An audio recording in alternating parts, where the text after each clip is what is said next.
আসো আসো, কাছে আসো, কাছে আসো। থাকেন থাকেন থাকেন।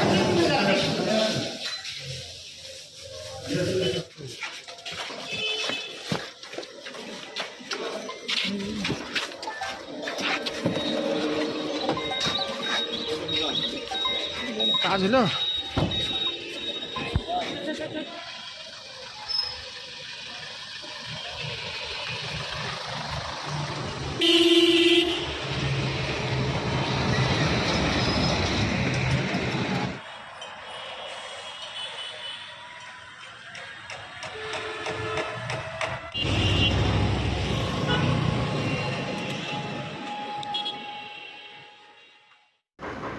আপনারা জানেন যে বৈষম্য বিরোধী ছাত্র আন্দোলনের প্রেক্ষিতে গত 9 তারিখে রাহুল নামে একজন ছাত্র, দিনাজপুরের একজন ছাত্র, সে নিহত হয় এবং এই নিহত হওয়ার পর তার ভাই এবং তার সহযোদ্ধা সদর থানায় 3টি মামলা করে।